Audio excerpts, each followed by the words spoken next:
I want you to hit me as hard as you can. In the history of Hollywood, not many films have overcome a disastrous production quite like Francis Ford Coppola's Vietnam War epic, Apocalypse Now. The unthinkable stories behind the notoriously tumultuous production are almost stranger than fiction. It's no exaggeration to say it was a miracle that the movie was even completed. It would be easier to list what did not go wrong making the film than what did. Get on the boat and journey into the production jungle as we look at what the fuck happened to this movie.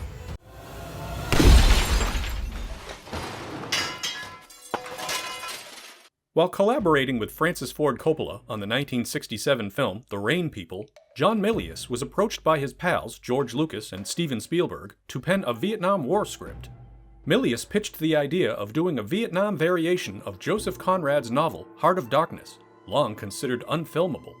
Coppola liked the idea enough that he gave Milius $15,000 to write the screenplay and promised an additional $10,000 if the film was approved for production. Milius accepted and went off to write a script, which he claims was completed in 1969. The original title was Apocalypse 3, but was changed by Milius to poke fun at the popular counterculture idiom Nirvana Now, seen on buttons and tattoos at the time. Coppola implored Milius to write every scene he ever wanted to see go into that movie, resulting in 10 drafts and over 1,000 pages of story material. Milius reportedly drew inspiration from Stanley Kubrick's Dr. Strangelove and Michael Herr's article The Battle for Khe Sanh, chronicling the psychological effects of soldiers mixing drugs and rock and roll with their daily protocols. While writing, Milius listened to music by The Doors and Richard Wagner. It was his idea to use Wagner's Ride of the Valkyries for the iconic helicopter scene in the film. Warner Brothers and production company 7 Arts jointly optioned Milius' script in 1969, but the project went into turnaround almost immediately. Production languished, with Milius pushing for his pal George Lucas to direct the film. Lucas spent 4 years of his life closely developing the project with Milius, with every intention to direct it himself. Lucas wanted to treat the script as a black comedy and planned to shoot in 1971 following his feature debut with the sci-fi film THX 1138. His vision was to make Apocalypse Now in Vietnam with real soldiers while the war was still in process, doing so with a modest $2 million budget using 16mm handheld documentary-style camera work. When Warner Brothers flinched at such unsafe conditions, Lucas instead went off to make American Graffiti in a little movie called Star Wars. You've taken your first step into a larger world. In 1974, Coppola acquired the rights to Milius' script, describing the project as a comedy and terrifying psychological horror story. Like Lucas, John Milius also declined an invitation to direct due to obligations on other projects. When Coppola decided to direct the film himself, he made several revisions to Milius' script. His vision was to guide viewers through an unprecedented experience of war and have them react as much as those who had gone through the war. He wanted to emphasize the distinction between good and evil and critique the demoralizing routines of modern warfare. In 1975, he began scouting military locations in Georgia and Florida, with the hope that the U.S. Army would accommodate his needs. When the Army refused to cooperate due to the seek and destroy mission of the story, Coppola scouted locations in Australia before finally settling on the Philippines. Coppola's producing partner, Fred Roos, had experience filming in the country, where Coppola figured he could gain access to U.S. military equipment and cost-effective local crew members. By the end of the year, United Artists gave Coppola a budget of roughly $15 million to make the film in the Philippines, with the understanding that it would star Steve McQueen, Gene Hackman, and Marlon Brando. One of the first major issues came in the casting process. While Coppola originally wanted screen legend Steve McQueen to play Captain Benjamin Willard, the star refused to spend 6 weeks in the Philippine jungle. The filmmaker was also unwilling to pay McQueen's $3 million price tag. Coppola then offered the role to his Godfather star Al Pacino, but he also declined due to the remote location shoot.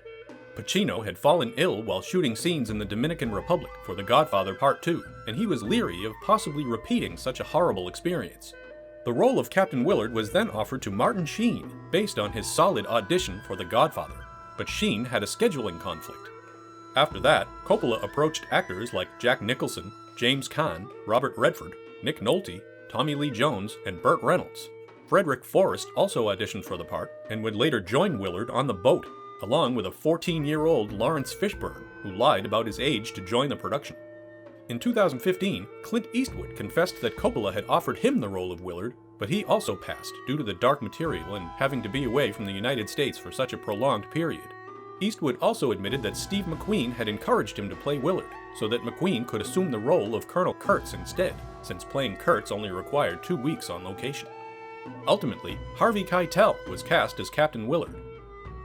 In early 1976, Coppola approached the great Marlon Brando to play the role of Colonel Kurtz, after Orson Welles and Lee Marvin both passed.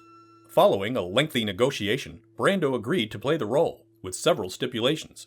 He would work for 1 month on location for $2 million, including $1 million in advance, as well as receiving 10% of the movie's box office gross and 10% of the television sales rights. In the end, Brando's demands earned him an extra $9 million.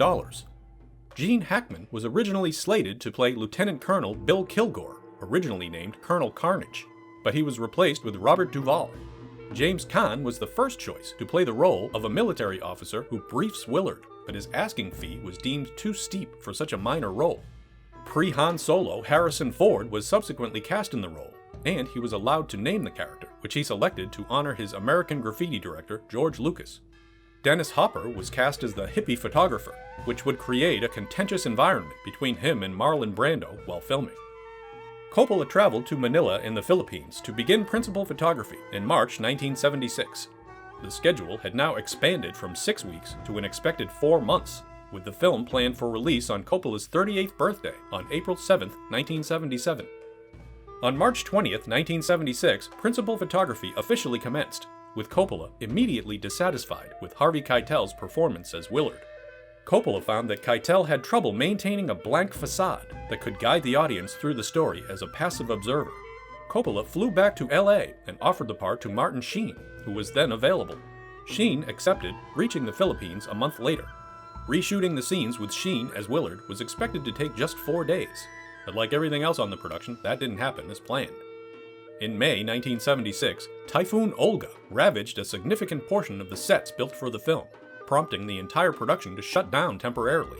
Several crew members were marooned in hotels and rented houses until the storm blew over, while others were sent back to America for roughly 2 months.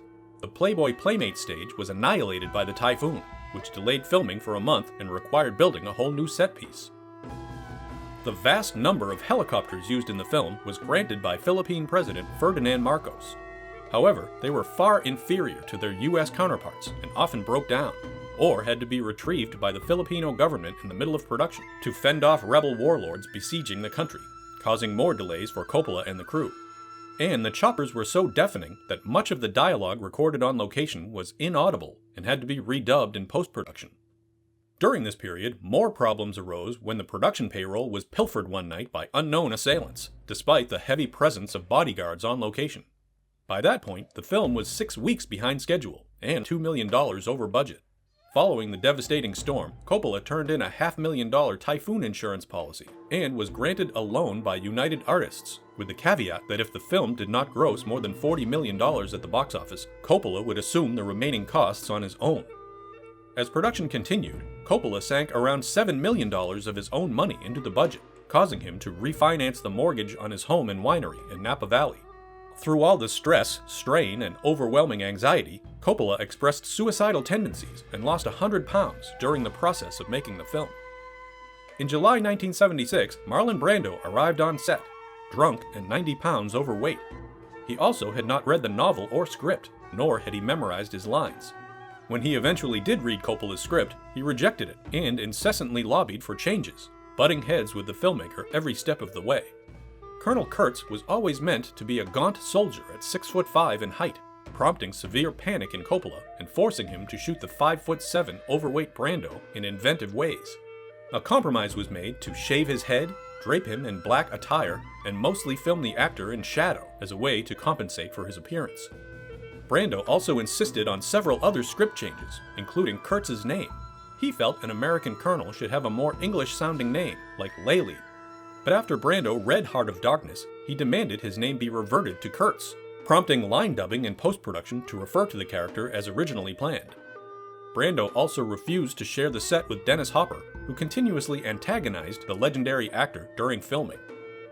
Brando's erratic behavior also included an improvised and largely incoherent 18-minute monologue, which was reduced to around 2 minutes in the final film.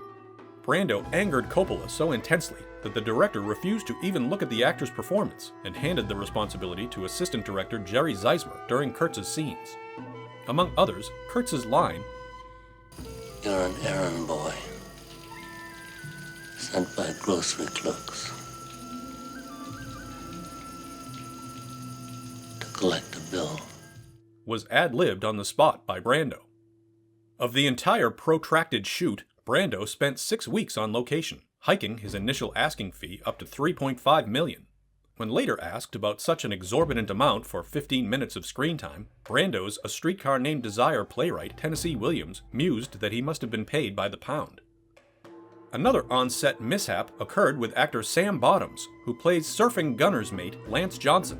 Bottoms became infected by a parasitic hookworm that caused severe liver damage. He was also said to be high on LSD, speed, and marijuana while filming. But then again, who wasn't? At one point during filming, real-life corpses were delivered to the set by a man who turned out to be an illegal grave robber. The entire crew was grilled by the local authorities until they were cleared, and the bodies were removed from the set. Around Christmas time in 1976, Coppola returned to the US to assemble a rough cut of the footage he had shot. Since there were no playback monitors on location, the film was shot blind with no way of checking dailies. After he put together a cut, Coppola decided he needed a better ending for the film. In early 1977, he returned to the Philippines to finish shooting. On March 5th, while on location, Martin Sheen suffered a heart attack at age 36 and stumbled a quarter mile to find help. So far behind schedule and over budget, Coppola was hesitant to replace Sheen with another actor given all of the footage he had shot. So instead, Coppola lied to investors about Sheen's health, declaring he suffered heat stroke rather than a heart attack. Before Sheen returned to the set a month later, certain body doubles were used to film the character from behind or at a distance. Sheen's brother, Joe Estevez, was brought in as a replacement. Coppola has since proclaimed that he can't tell the difference between the two on screen. Earlier in the production, Sheen had also injured his hand while punching a mirror in the hotel room scene, during which he was genuinely drunk and deeply disturbed by the dark material and overwhelming shooting experience. Apocalypse Now officially wrapped principal photography on May 21, 1977, 14 months after it started. All told, Coppola spent 238 days shooting 230 hours of footage, over 1.25 million feet of printed film. Around 10% of that was just for the famous opening napalm scene, which required 1,200 gallons of fuel to torch a real-life Philippine forest. Since the Filipino government was mired in its own civil war at the time of filming, they obviously did not put a priority on environmental protection. By then, the bloated budget saw Coppola's studio loan grow past $10 million. To compensate, he offered to give up his vehicles, home, and profits from The Godfather as collateral. When Star Wars was becoming a massive blockbuster, he solicited funding from George Lucas.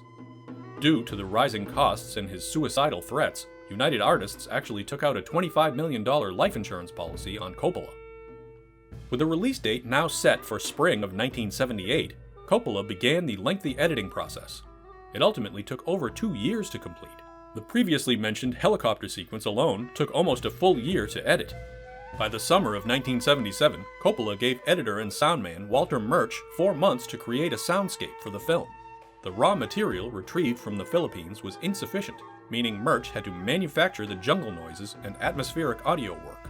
Apocalypse Now became the first film to use the Dolby Stereo 70mm 6-track technology. While assembling the film, Coppola and Murch realized they needed to reinsert Willard's voiceover narration, a framing device that Coppola had ditched at one point during production. In January 1978, Vietnam War correspondent and author of the acclaimed book Dispatches, Michael Herr, was recruited to write as many as 10 different narrations, claiming the pre-existing one was totally useless. When Martin Sheen proved unavailable, his brother Joe Estevez was once again brought in to recite his lines, going uncredited for the work. As of May 1978, the overall cost had ballooned to $18 million over budget, leaving Coppola personally liable for the outstanding costs. However, Coppola forever owned the rights to the film and hoped it would be a big enough box office success to get him out of such a deep hole. With the editing process still underway, the film was pushed back to a mid-1979 release.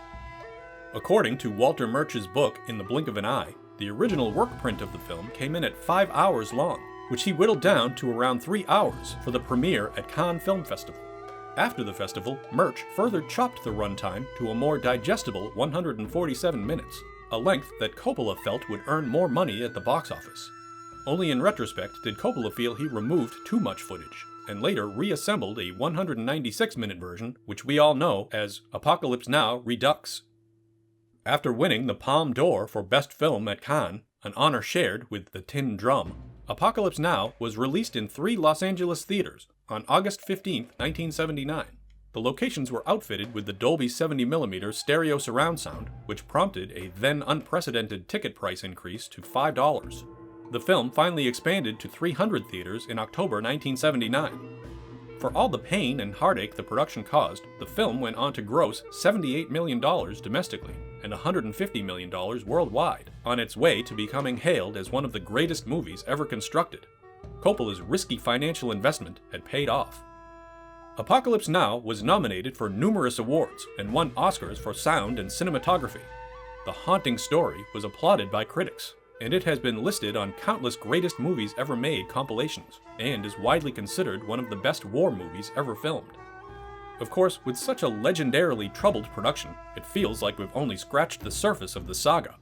And besides the original theatrical release, there's also the 289-minute bootlegged work print, Apocalypse Now Redux, and Apocalypse Now Final Cut, not to mention the documentary Hearts of Darkness, A Filmmaker's Apocalypse.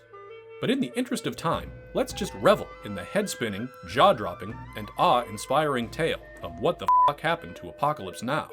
Somehow, Coppola and his cast and crew miraculously overcame impossible odds and a nightmare filming experience to deliver a cinematic masterpiece. Thank you for watching. If you like what you see, please subscribe to our JoBlo Videos channel, tell your friends who like this sort of content, and turn on the bell to receive notifications for all our latest videos. We are an independent company, and we appreciate your support.